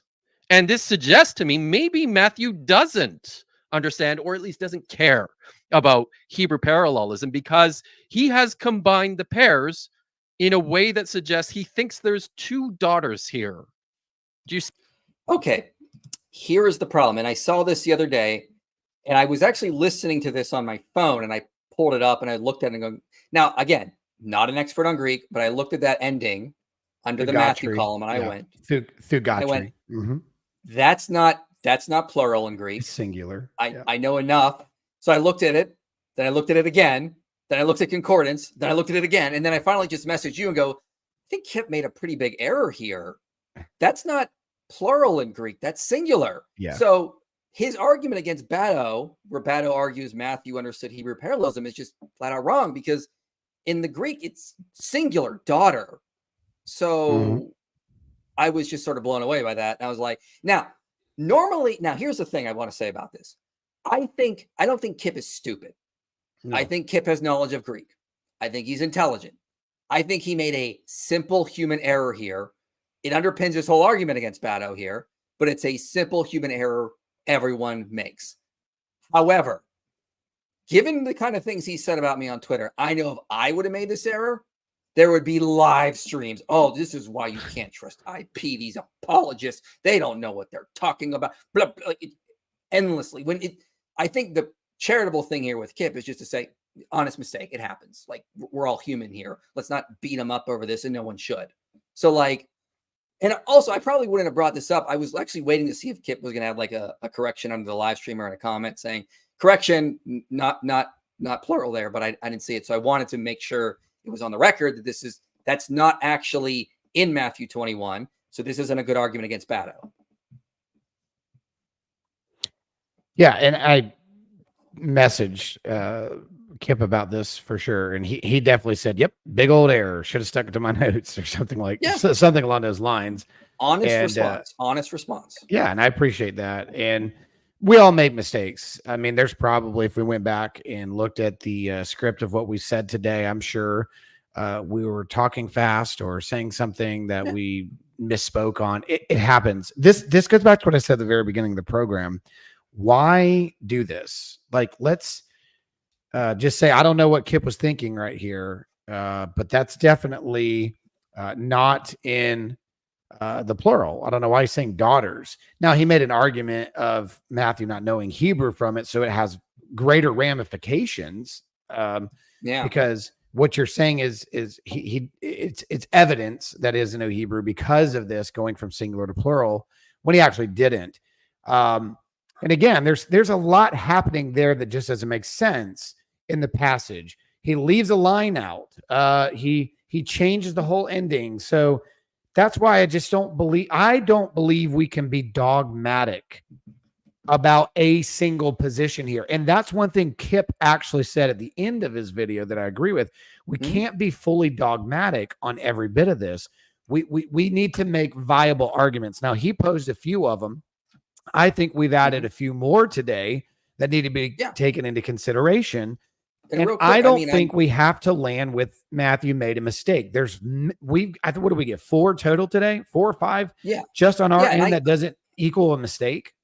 Yeah, I lean to either. I lean towards Batto and Gundry's because of the larger Christology in Matthew's gospel. But I also think Carlson's synecdoche is also viable. That's a good one. But yeah, and again, I think he made an honest mistake. I just hope we can move past this endless poisoning the well of saying, well, this is why you can't trust this guy, because that just isn't going to get us anywhere. Can we stop doing that? Because I feel like that's been thrown at me a lot lately. And I just want to point out, I'm not going to do that either. It's an honest human error. I made one in an interview last summer that still haunts me. So, I mean, like, they happen all the time. Yeah. And that's why I don't like ad hom. I don't like, oh, well, this person, and you start attacking them, because we're all humans. We all make errors. The key is, what do we do when we make an error? You know, things like that. None of that, to me, anything that was said in Kip's video per se, did not convince me that Hebrew was absent from the knowledge of Matthew. None of that was. I've never held a different position. Again, I believe the first one was published in Hebrew, in that it was translated and transmitted over. And these are evidences that there is a person different from Luke, different from Mark, different from John, who is doing double the work to give us the Old Testament than the rest. Luke's quite easy, Septuagint. John's quite easy, Septuagint. Now, again, there's nuances in each one of them. But Matthew is doing something extra than the other 3 gospels on this. And that is worth noting. So something is happening behind the scenes beyond just he's copying and pasting a written text. He could have, here's another, he could have been going from memory and memorized one section of the Septuagint, turned over to the other section of this and translated in the Hebrew, because he disagreed with the Septuagint, knew the Hebrew by memory, translated his own translation of it from memory. I mean, there's a lot of explanations in addition to what we've already posed that are less pliable or plausible, but here we are. There are other things that could have happened. It's more complex than just putting a big old X on it. Right. Yeah. And I think this ties into the whole double-edged sword issue. If anyone were to dismiss some of the solutions we presented today, no, those are too far-fetched. Okay, then so is the idea that Matthew made an error, because if the plausible solutions that have been offered by us, Ehrman, others, don't work, then so you just can't be dogmatic and say, no, it's more likely Matthew made an error. So, all right, with that, let's finish up with some super chats here. Thank you for gifting 5 inspiring philosophy memberships. I have no idea how those are distributed. I still don't understand how that whole thing works. How do you gift memberships to people? But appreciate it. Thank you. Slam RN says Papias, Irenaeus, Origen, Eusebius, Epiphanius, and Jerome all said Matthew wrote in Hebrew. I think they may know better than some modern scholars. Let me comment on this before Stephen gives us his epic and super amazing monologue we're about to hear on this, because he knows a lot on this stuff. So I believe Irenaeus says that he wrote in a Hebrew dialect. There's some debate on if they mentioned Matthew was writing in Hebrew or Aramaic. But yeah, that's definitely there. Pappy is a little different. He seems to refer to a list of sayings that Stephen was talking about earlier. Jerome is interesting, though, because Jerome says Matthew was a Levite, which we don't see in the other church fathers. And if that's the case, it might be the case that he knew Hebrew, which is evident in his gospel. Then when a case needs to be made that the Greek Matthew does go back to Matthew, which Stephen and I are working on right now. So, Stephen, I'm going to take a break here. Let me know when you're done and go. Yeah, so I think Jerome does present this idea that he actually is a Levite, and that's connected to his name, Levi. So there's some dispute there. But with that, I do agree with Slam RN here that all of these are saying, whether it's in Hebrew, we don't know. They say Hebrew dialect or letters. In fact, Pontiaeus went to India, and he thought he was bringing the gospel to the people of India for the very first time in their history. He gets there and he finds out that he was not, that one of the apostles actually had already went that direction, and they left a copy of Matthew's gospel. And Pontiaeus, this is recorded by Eusebius, states that when he got there and read this gospel, that it was in the Hebrew dialect. So again, Hebrew dialect could be Aramaic. It doesn't have to be Hebrew. If I was going to be picky about this and you were to put me on the spot and say, was there a Hebrew Matthew, by the way, or was there an Aramaic Matthew? The Aramaic churches to this day will die on the hill that the first ever Matthew gospel was in Aramaic. I don't know if I agree with them when they speak of it as the full. And let me be clear, I don't think the whole gospel of Matthew that we have was what the Aramaic Hebrew gospel would have looked like. I think it would have been a combination of things. I think it would have had a mixture of Jesus speaking in Aramaic, a mixture of Hebrew remembrance on the writer's part when referring to the Old Testament. So it would have had Hebrew and Aramaic. I think it would have had Greek statements where Jesus was using Greek. I think that the original Proto-Matthean text would have been a hodgepodge of different things of Jesus's teachings in mostly Aramaic or Hebrew, maybe even some Greek, with Matthew's own personal notes of remembrance going back to this must have been done to fulfill the blah, blah, blah, blah, blah, as it was written in Isaiah the prophet, blah, blah, blah, blah, blah.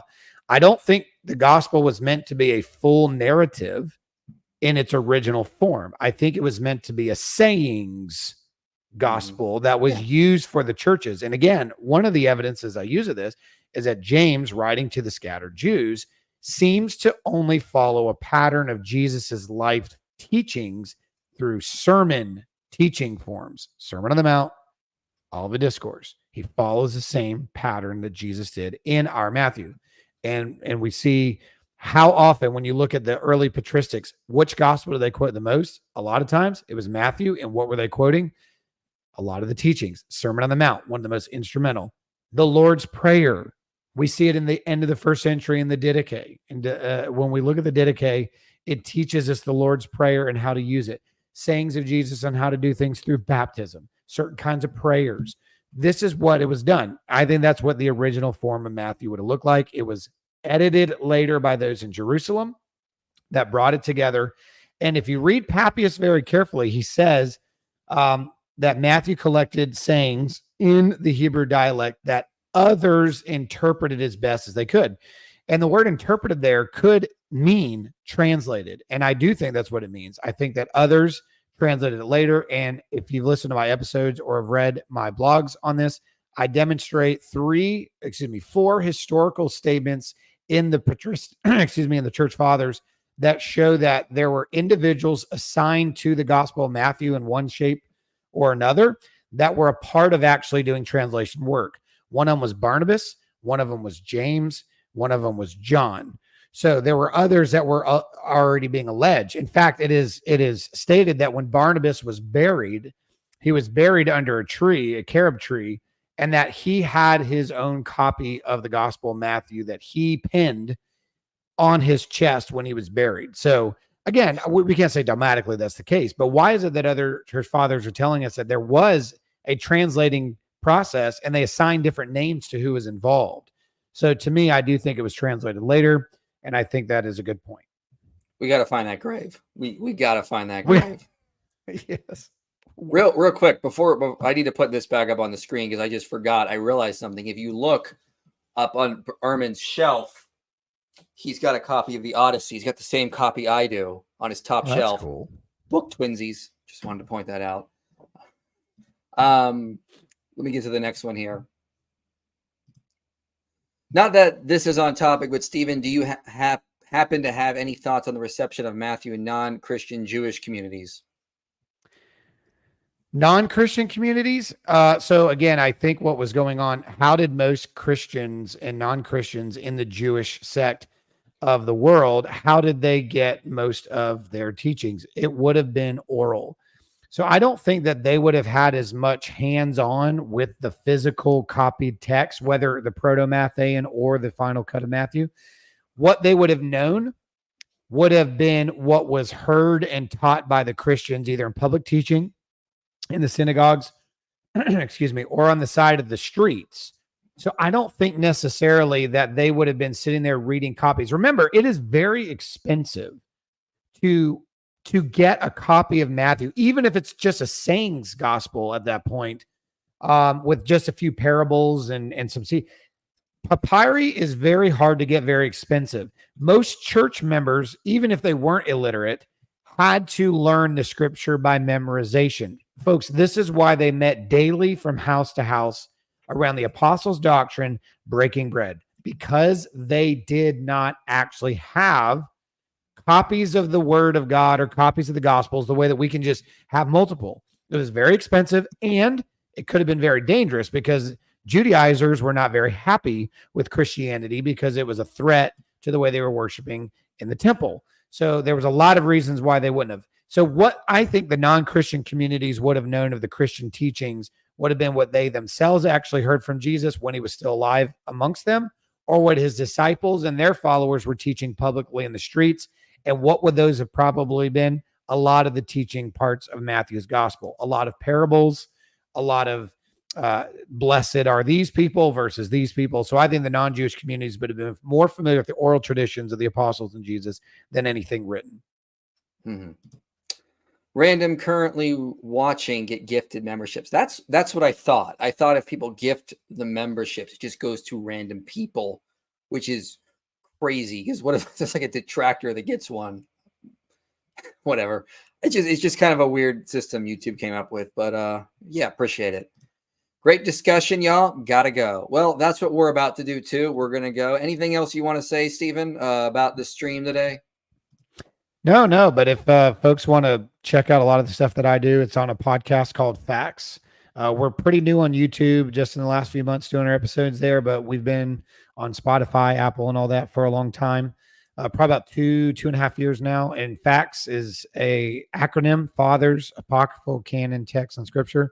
We talk about this kind of stuff and historicity and canon, textual criticism all the time. So if you're interested in that kind of stuff, feel free to check us out and like and subscribe. I have a co-host, Tyler West, and I do some independent. I also have guests come on. We do all kinds of things just like this. This is what we focus on all the time. Yeah, well, your podcast is linked below in the video description, so anyone can go. Yeah, it's linked below in the video description. You can just click on it right there, and you'll find it easily. So yeah, check that out. Thanks for coming on today, Stephen. Much appreciated. I think we have, with the help of Dr. Ehrman, we can finally put this issue to rest. Case closed. Matthew did not make an error. Let's move on, ladies and gentlemen. All right. With that, I will see you guys next week. I will be streaming again on my channel, I think Wednesday. I got to get everything scheduled with that, but that's the goal. So I'll talk to you guys next time.